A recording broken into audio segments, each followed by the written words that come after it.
if you guys want to submit your image to be critiqued, please join our Facebook group. It's called Fine Art Photography and Modeling. In that group, I created a specific thread where you could submit your images to be critiqued. So now let's move on to image number 2. Now this image was submitted by this gentleman. Thank you very much for submitting your image. Let's jump straight into it. Let's start out with light. It has 2 light sources. The first light source is on camera left, and that light source don't appear to be gelled, okay?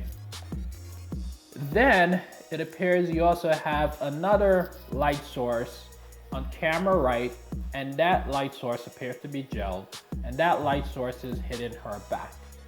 Now, when he did specify that he had 2 light sources, he didn't indicate where he positioned these 2 lights. So that is my assumption of where these 2 light sources are, okay? Now, with that assumption in mind, let's talk about the light. Let's focus on the light on camera right first, which is the gel red light. That light that's on her back is just a little bit distracting. So there's 2 things that you could have done to correct that. Because when I look at this image, that's the first thing I notice, which is the light that's on her back. It just draws my eyes straight to her back. So the 2 things that you could have done to correct this is move the light a little bit off of her back so it doesn't hit her back so much, right? So it won't draw that much attention on her back. Or you could have reduced the power on that light a little bit, because that light appears to be a little bit too strong than the light on camera left, which I'm assuming the light on camera left is the main light. So you don't want to have the main light overpowered by your accent lights. Like this light is more of like an accent light. You don't need that light to be overpowering your main light. So this light, you could have just reduced the power just a little bit to just add just a little bit more color to the image. Right now it's just added too much power, and it's creating a bit of a distraction on her back. So that's what I would suggest there, those 2 things. Either feather the light a little bit, move it off of her back a little bit, or reduce the power on that light just a little bit, and it would have removed that distraction that I'm seeing right now in this image. So now let's go to the light on camera left. Now the light on camera left, I believe that light is our main light source, right? And if it's not, let me know, but that should be the main light source. However, that light also appears to be a little bit overexposed. And the reason I say that is because when I look at the subject's legs, the legs appears to be a little bit overexposed. So my suggestion is to reduce the power just a little bit on the main light because of that, or feather that light a little bit to camera right so it won't hit her leg that much, or put a grid on that light so that it will concentrate the light a little bit more on her face, or lastly, have her put her legs in the water so that the light won't hit it at all. So those are the couple of things that you could have done to help with this light so that the light wouldn't be so distracting in this image. Utilizing gels is great. I love utilizing gels in my shots. I love color, okay? But the one thing you need to understand when you're utilizing color in your images with respect to gels, or if you're gonna do it in post-production, what you need to understand is complementary colors, okay? So if you're gonna use a red gel in your image, you need to understand what is the complementary color for red, okay? The complementary color for red is not white. So you have a white light source on camera left, and then you have this red gel on camera right.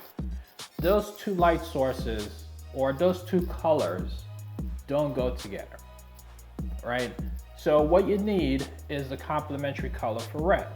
And the complementary color for red would be green, okay? So you need some kind of a green light source in this image to help complement the red color. That's the first thing. So when you're utilizing color, that is what you need to understand. If I'm gonna use red, what is the opposite of red? Green. So you would need to have some kind of a green light source. And I would say probably in the shadow area of your images, you'll put that green light source. I guess in this particular image, I would have put the green light source in the shadow parts of the image. And I think once you have those two complementary colors, it would have helped blend this image a little bit better with respect to the colors, okay? So overall, what I'm seeing with respect to this image and the lighting is that in general, it just seems like you're overexposing the image just a little bit. So I would say, you know, if you have the opportunity to take this shot again, start playing around with one light source first, making sure that that light source is absolutely correct and you nailed it and it's isolated to how you want it to be isolated. Then introduce your additional lights. Make sure that those second light that you introduce is appropriate, it works for the shot and is not distracting. If you're working with multiple lights, that's what I would suggest, just to make sure that when you're introducing additional lights, that one light source is not overpowering another light source. So now let's move on to the posing. With respect to the posing, what I want to draw your attention to is her left arm. If you look at her left arm is locked into position. Her elbow is locked. It's not bent, it's locked into position. So in general, when working with joints, you don't want joints to be locked into position. If the joint could bend, bend it. So if you have an elbow, a knee, a wrist, bend it. You don't want that to be locked into position. And if it's locked into position, it might call for a different type of emotion from that image. You're trying to make sure that you can bend that female form into like an S curve. You're trying to make that female form a little bit more elegant. So what I would suggest with respect to this pose, I really like the way she's sitting in the water. I don't think there's anything wrong with that. What I think could have helped with this pose is if she would have wrapped her arm around her body like this and her eyes back to the camera. I think that would add a little bit more elegance to this shot. Also, if she would have adjusted her knees just a little bit, maybe the left knee, push that down just a little bit more and keep the right knee up. And I think that would add a little bit more gracefulness to this shot. So now let's move on to the composition in this image. Previously, I talked about Dutch angles. And in this image, you have a little bit of a Dutch angle going on. And I also talked about why I didn't use Dutch angles. And the reason I didn't use Dutch angles is because anytime you have a vertical or a horizontal line in the shot, I tend to avoid it because it confuses me and I feel like it confuses the viewer as well. And in this image, I think is a perfect example as to why I don't use it. So I don't know if it was intentional that you were using a Dutch angle or if you just didn't have the horizon line level. But in this shot, you will notice that the horizon line is not level. It's kind of slanted towards camera right. And with that, what happens is with your subject, it looks like your subject is sliding off to camera right just a little bit. So that adds a little bit of confusion to the viewer. And that's what I feel when I view this image. It just feels like the subject is sliding off to the right a little bit. So the one thing I would do here, and this could easily be fixed in post, is when you go into Lightroom or Capture One, whatever it is that you use, just go to that horizon line and level it out. And it will easily be fixed in post. And then you will have a level horizon line, which will make this image so much better from a compositional perspective. So now let's move on to the post-production in this image.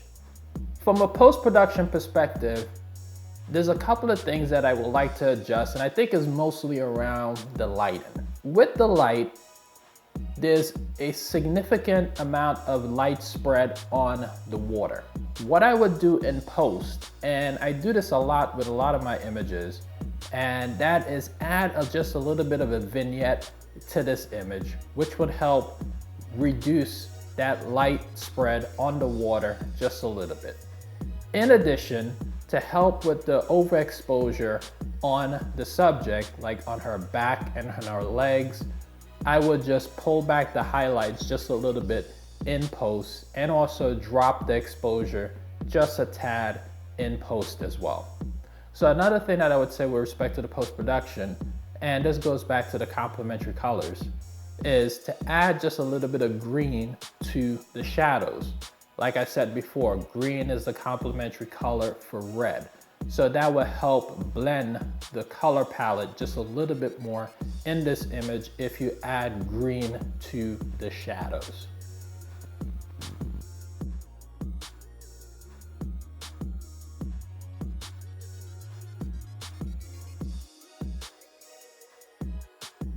So now let's move on to the rating of these two images. Lighting. From a lighting perspective, I gave this image a 1. Pose. From a posing perspective, I gave this image a 3. Composition. From a compositional perspective, I gave this image a 2. Post-production. From a post-production perspective, I gave this image a 1. Overall, this image received a rating of 1.75.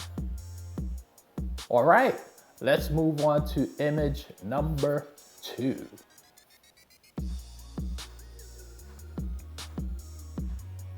Lighting. From a lighting perspective, I gave this image a 2. Pose. From a posing perspective, I gave this image a 2. Composition. From a compositional perspective, I gave this image a 2. Post-production. From a post-production perspective, I gave this image a 3. Overall, this image received a rating of 2.25. So thank you very much to the two image creators that submitted your images. I hope you guys got some great information from my critique. I hope it was helpful. And to you, the viewers, I hope it was helpful to you as well. Guys, I sincerely appreciate your time. I know it's valuable. So thank you very much for watching this video. That is it. Thank you very much for watching this video, guys. If you enjoyed it, hit that thumbs up button. Share this video with your friends and family. And please put some feedback down below and let me know what you think about this video. And guys, if you got this far in the video, you must be enjoying this content and you must be enjoying this channel. So go ahead, hit that subscribe button, and I'll see you next Monday.